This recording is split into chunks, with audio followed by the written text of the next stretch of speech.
Emprender fácil no es, pero tampoco tiene que ser un caos.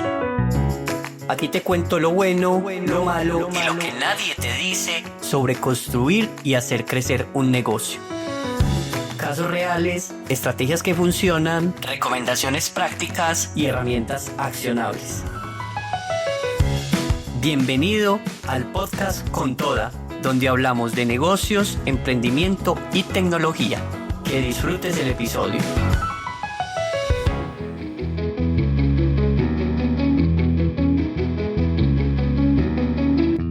Hola, bienvenidos a este nuevo episodio donde conversaremos acerca de las sociedades.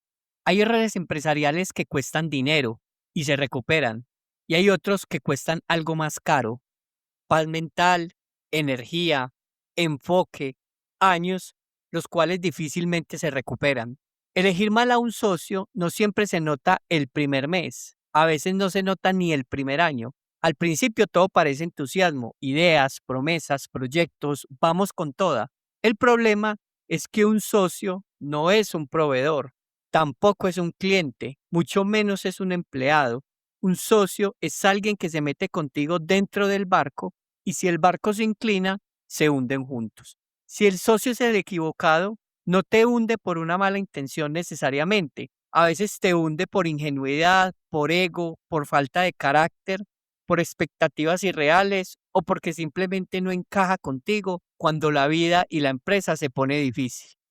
Este episodio es para hablar las complejidades que trae consigo las sociedades. Asociarse puede ser tu mejor apalancador o tu peor pesadilla.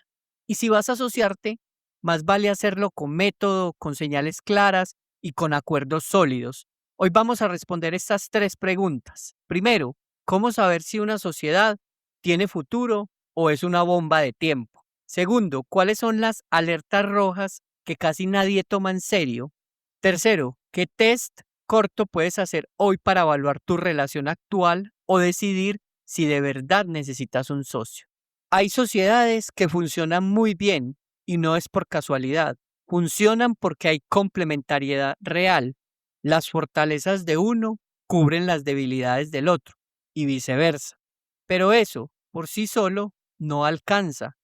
Además de habilidades, tiene que haber conexión en algo más profundo, en la forma de ver la vida, en los valores, en la manera de tomar decisiones, en la ambición por crecer y en la disposición por aguantar los momentos difíciles que cualquier relación trae consigo.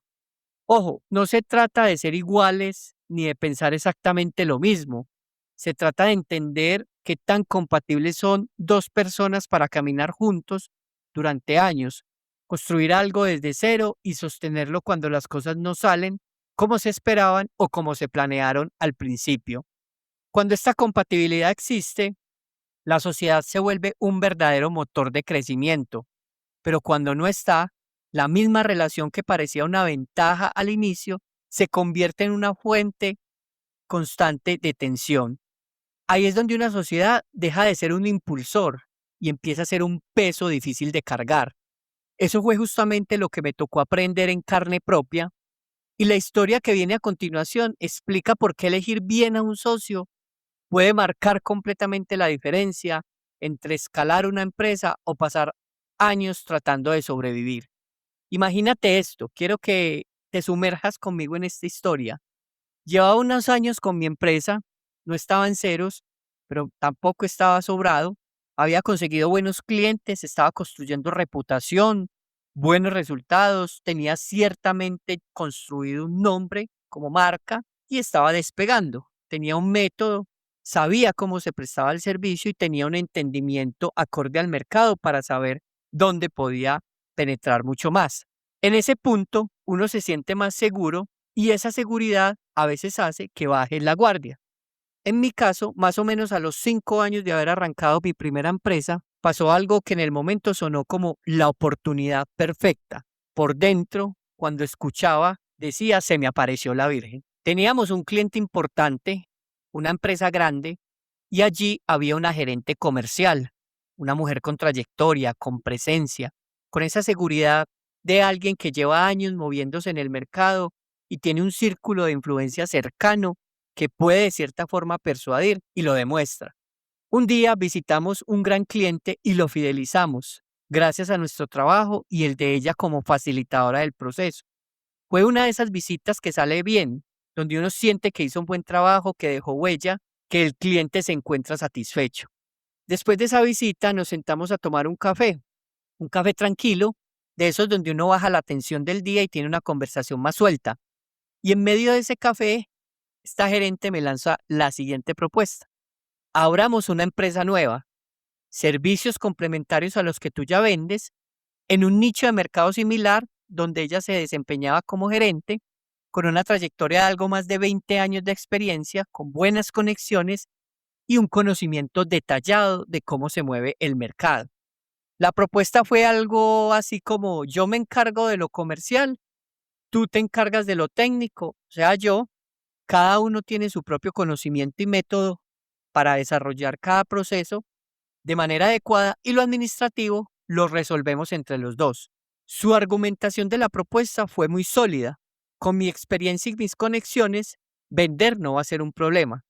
Cuando alguien te dice eso con seguridad, suena muy convincente, porque en la cabeza del empresario suena así: listo, se acabó el problema, yo sé operar, yo sé entregar, yo sé ejecutar. Si esta persona trae ventas, la empresa tiene caja y con caja contratas a un equipo, eso despega. Y esa fue la película que se armó en mi cabeza, que giraba a 1000 por hora. Era una oferta tan buena que parecía obvia: 20 años de experiencia, conocimiento del mercado, conexiones, referidos, relacionamiento, puertas abiertas. ¿Qué podía salir mal? Y acepté. Creamos la empresa, arrancamos. Los primeros clientes, ¿de dónde crees que salieron? La respuesta fue de mi mercado natural. Clientes míos que necesitaban esos productos, de cierta forma se cruzaban con los que ya vendía y los compraban. Esa fue una primera gran bandera roja.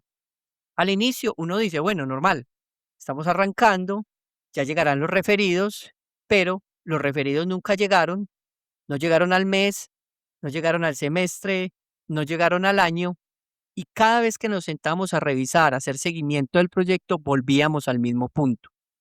Hay que mover contactos, hay que prospectar, hay que activar relaciones, pero en la práctica, esa promesa de 20 años con los supercontactos y oportunidades comerciales se quedaba en palabras y tareas incumplidas. Lo que sí pasaba era algo como: prospectábamos y no se materializaban las compras, hacíamos propuestas y no lográbamos cerrarlas. Y yo, para sostener el barco, empezaba a inyectar capital y por supuesto le pedía cada ciertos meses que también inyectara capital para poder que fuera una relación recíproca. Y ahí aparece una gran verdad que solo entiende quien ha emprendido y quien ha tenido estos procesos societarios. Cuando una empresa no llega a punto de equilibrio, no se sostiene con esperanza, se sostiene con dinero, dinero real entrando a tu empresa, con plata, con caja o con inyecciones recurrentes si es que el mismo servicio o la misma operación no lo da.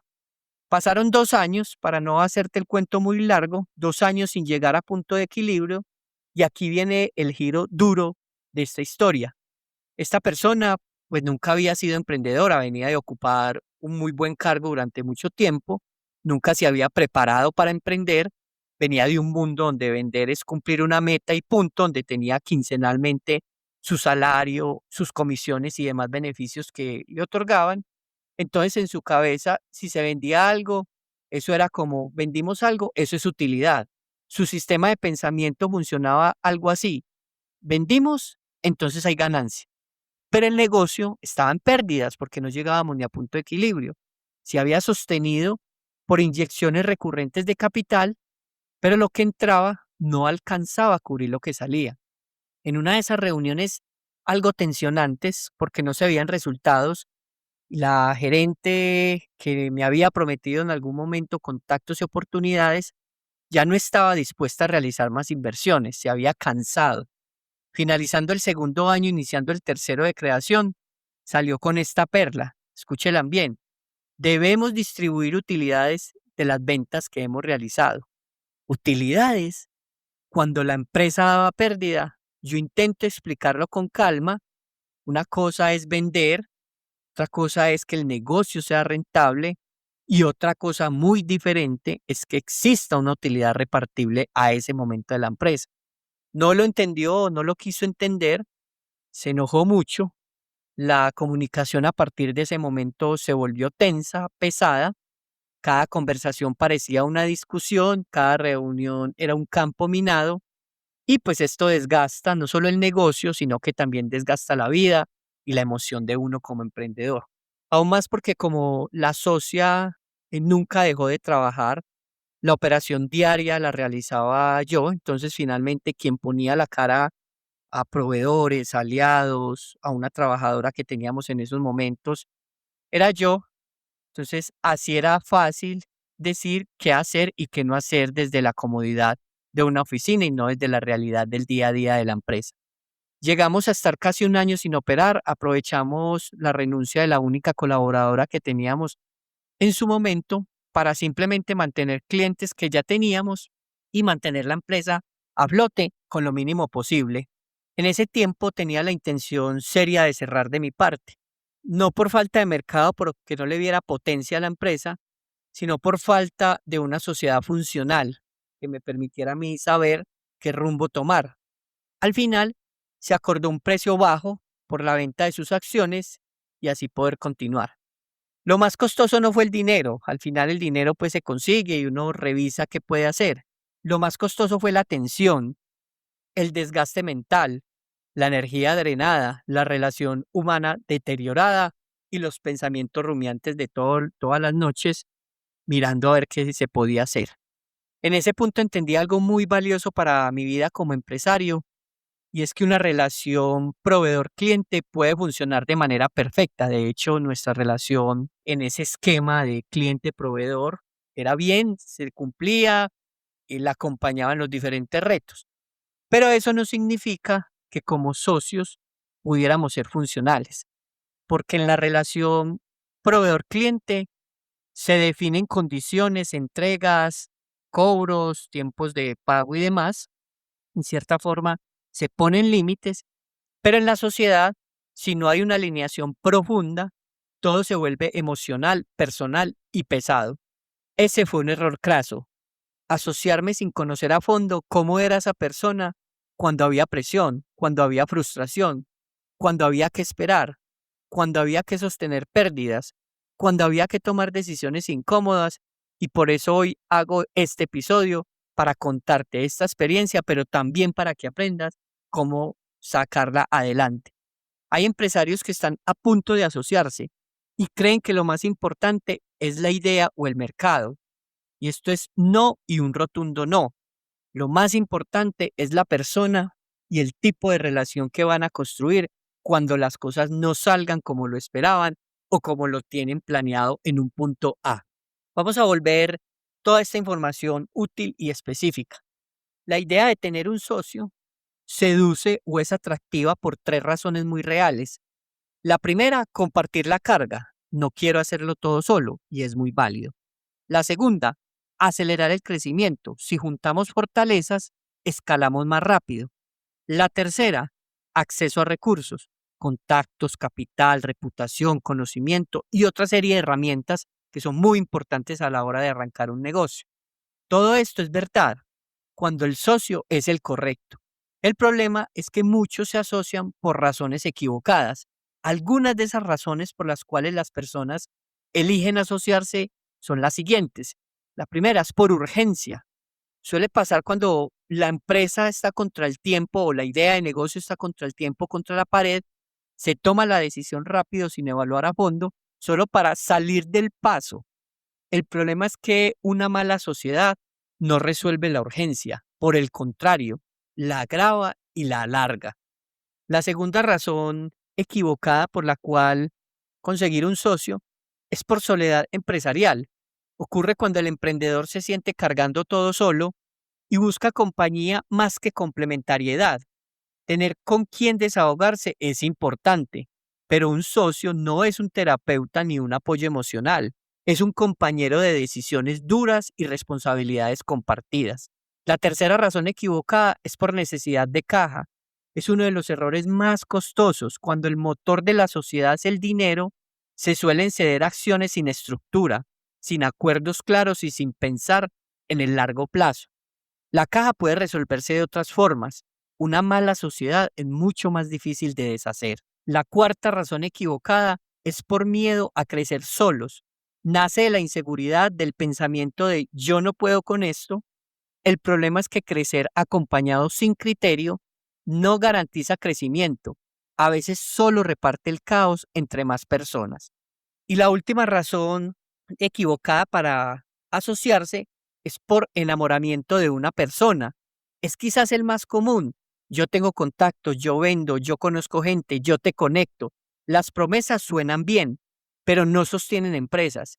En una sociedad no se invierte en palabras, se invierte en evidencia. Y cuando la promesa no se cumple, el costo no es solo económico, sino que también emocional y relacional. Una verdad que debes tatuarte si es posible es que los socios se eligen por evidencia, no por promesas. Si alguien te dice yo vendo, eso no es un activo hasta que se vea. Si alguien te dice tengo contactos, eso no es un activo hasta que esos contactos se materialicen en oportunidades y ventas.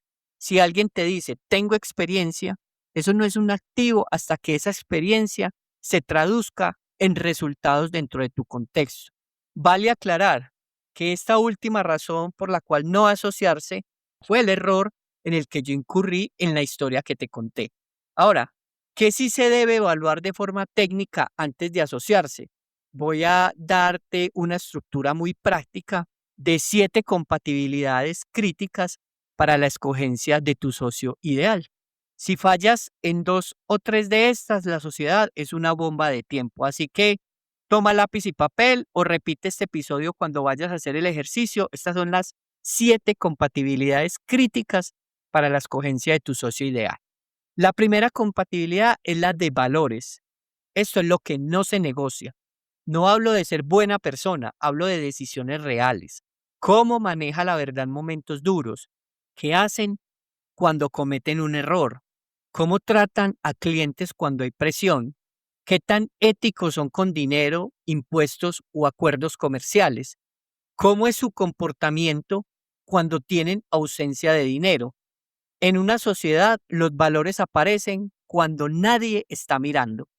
La segunda compatibilidad es la de expectativas, sobre todo en lo que tiene que ver con tiempo y dinero.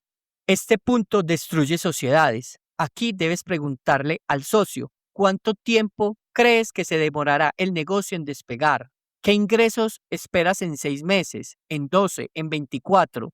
¿Qué estilo de vida quieres sostener mientras la empresa crece? Si uno está listo para aguantar 2 años apretado y el otro quiere salario alto en 3 meses, la sociedad se rompe, no es viable. La tercera compatibilidad es la del rol. ¿Quién hace qué? El yo hago lo comercial y tú hago lo técnico, como me pasó a mí, suena perfecto hasta que la comercial no vende. Lo técnico se vuelve el bombero, el apaga incendios. Y nadie quiere hacerse cargo de lo aburrido. La administración, las finanzas, los impuestos, el seguimiento, la cartera y otras tareas que no son tan chéveres en las organizaciones. La sociedad necesita roles claros y responsabilidades medibles. Lo que no tiene dueño se vuelve una pelea constante. La cuarta compatibilidad es la del riesgo. Hay socios conservadores y socios apostadores. ¿Qué tan cómodo estás endeudándote? ¿Qué tan cómodo estás invirtiendo sin retorno inmediato? ¿Qué tan cómodo estás renunciando a utilidades para reinvertir? ¿Eres un socio conservador o apostador? ¿Quieres que contigo emprenda un socio apostador o conservador?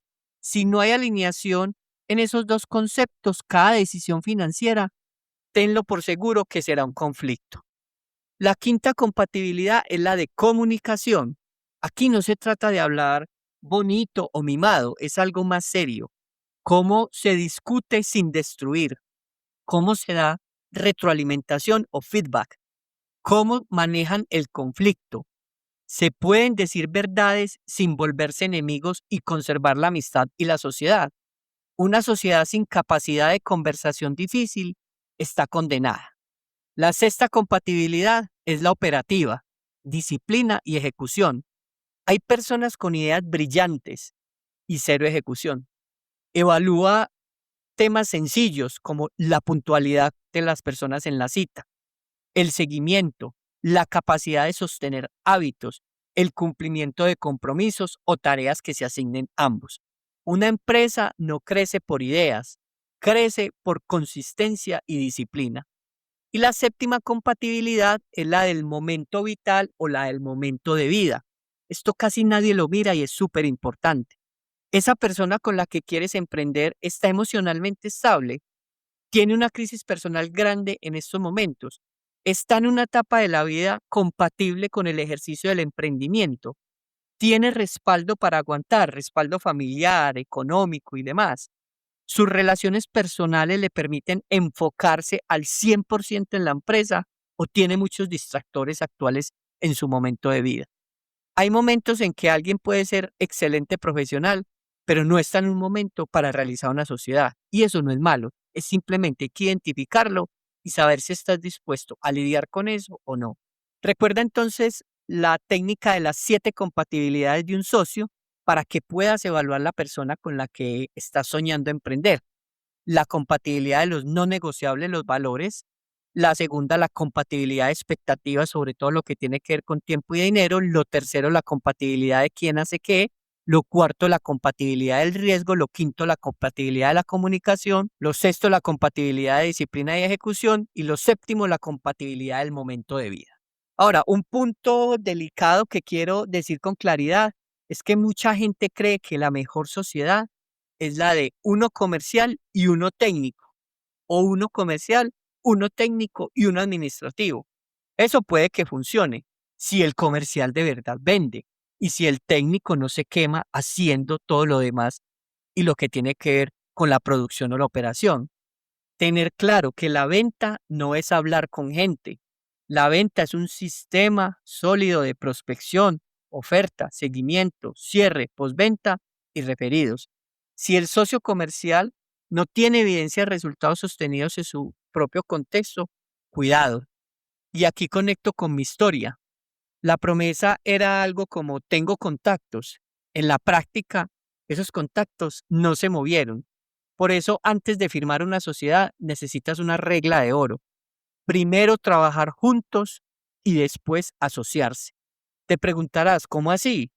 ¿Qué significa primero trabajar juntos? Tanto tú como el posible socio se necesitan ver en la realidad del día a día, como una pareja cuando empieza a convivir, a ver si son compatibles y posteriormente construyen algo más. Y eso que debes evaluar en el día a día puede ser cómo cumple, cómo responde bajo presión, cómo maneja los errores, cómo toma decisiones cuando no hay resultados y cómo se comporta cuando el plan no sale. Trabajar juntos en un proyecto, un contrato o una prueba controlada permitiría validar si hay disciplina, coherencia y capacidad de ejecución y adicionalmente permitirían verse reflejados si son capaces de construir algo más por sus distintas formas de ser, personalidad y otros aspectos emocionales. La sociedad no debería ser el punto de partida, sino la consecuencia natural de haber demostrado que pueden construir algo juntos sin romper la relación ni el negocio. Si no han pasado por presión real juntos, no se conocen. Y si no se conocen, se están casando a ciegas. Porque aunque te parezca algo exagerado, las sociedades serias que quieren crear algo grande, que impacte, son como matrimonios, que quieren tener hijos para protegerlos, cuidarlos y hacerlos ciudadanos de bien que aporten positivamente al país. Asimismo, si quieres hacer una empresa que impacte al mercado, que crezca y que sea grande, es como un matrimonio empresarial. Ahora sí, este bloque es tu momento, la hora de que pongas en práctica lo aprendido. Este reto funciona tanto si ya tienes socios o si estás pensando en asociarte. Es un test corto, claro y honesto. No es para que te sientas bien, es para evaluar la realidad. Lo vamos a dividir en 2 partes y aquí quiero que tengas la máxima concentración para que puedas entender cómo vas a aplicar este test. Cada punto lo vas a calificar de 1 a 5. Son 10 puntos. 1 siendo muy mal y 5 siendo excelente.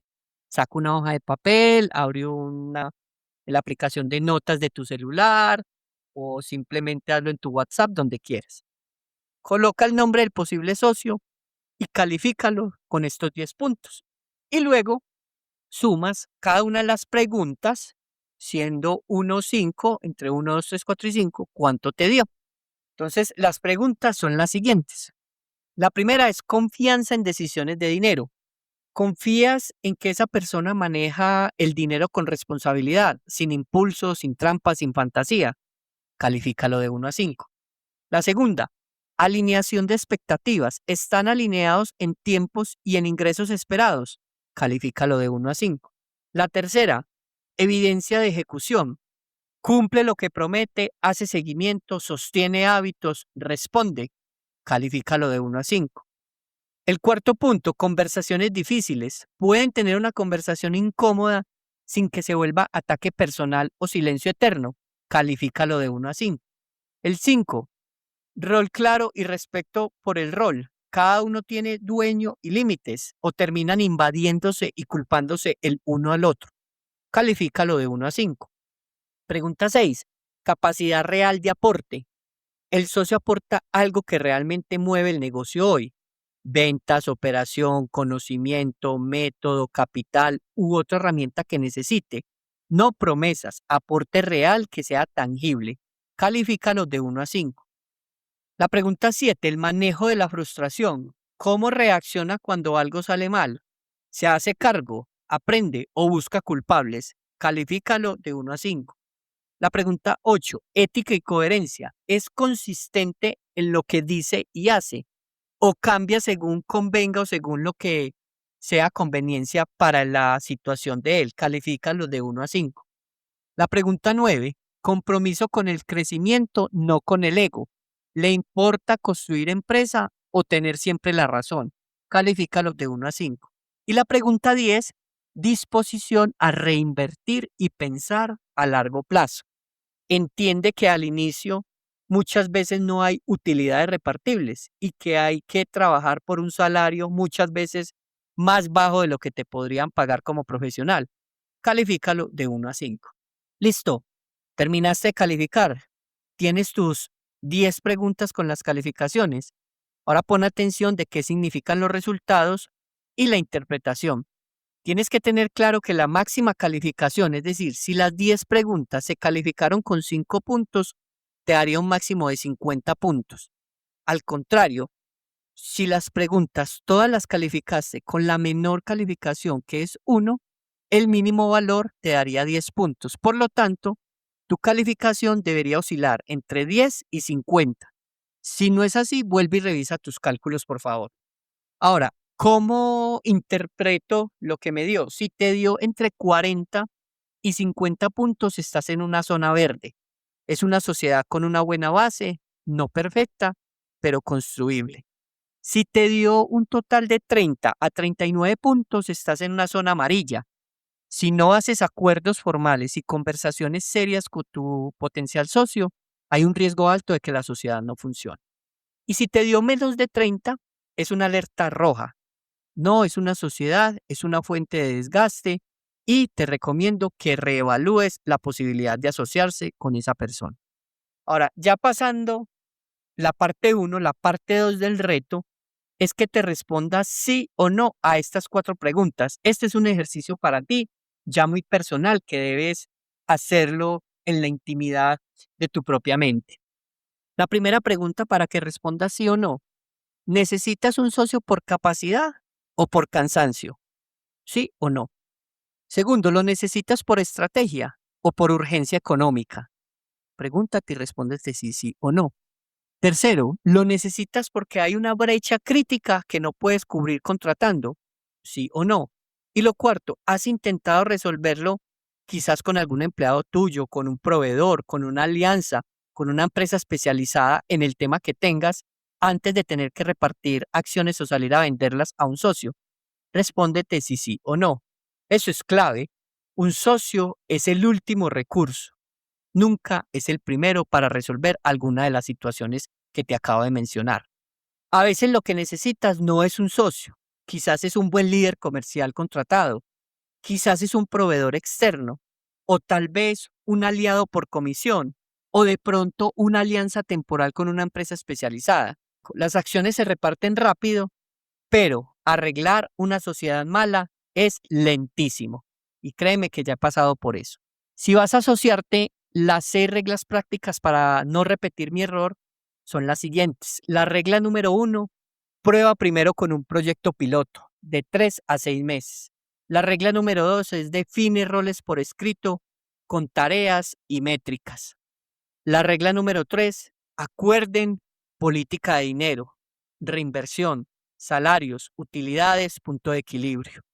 La regla número 4, establezcan cómo se toman decisiones, qué es en consenso, qué es y qué no es, o a qué autoridad tiene cada uno a tomar hasta qué decisión. Regla 5, pongan una cláusula de salida clara desde el inicio, sin drama, sin guerra, sin ningún tipo de peleas. La regla número 6, revisen la sociedad cada trimestre, lo que funciona, lo que no, lo que se ajusta, convérselo de manera directa y traten de llegar a posibles puntos de encuentro. La sociedad no se sostiene por química, se sostiene por acuerdos, evidencia y conversaciones difíciles a tiempo. Para ir cerrando este capítulo, te cuento que un socio puede ser tu mayor apalancador, pero un socio equivocado puede costarte años. No porque sea malo necesariamente, a veces porque no está preparado, a veces porque sus expectativas son irreales, a veces porque no sabe perder, a veces porque confunde ventas con utilidades, a veces porque no sabe conversar cuando hay tensión. La sociedad no se mide cuando todo va bien, qué bueno fuera, se mide cuando el negocio está en pérdida, cuando hay presión, cuando toca apretarse y sostener el rumbo y tomar decisiones a veces incómodas. Asociarte no es sumar un nombre, es sumar un destino. Y si estás a punto de hacerlo, hazlo con toda, que sea por estrategia, por evidencia y por alineación real, no por una promesa bonita. Nos escuchamos en el próximo episodio y vamos con toda. Esto fue todo por hoy en el podcast Con Toda. Ahora es tu turno. Pon en práctica lo que aprendiste y toda la información que escuchaste y sigue construyendo tu negocio. Si este episodio te dejó algo bueno, compártelo con alguien que lo necesite. Si quieren más contenido como este, síguenos y activa las notificaciones para no perderte los próximos capítulos. Nos escuchamos en el siguiente episodio y vamos con toda.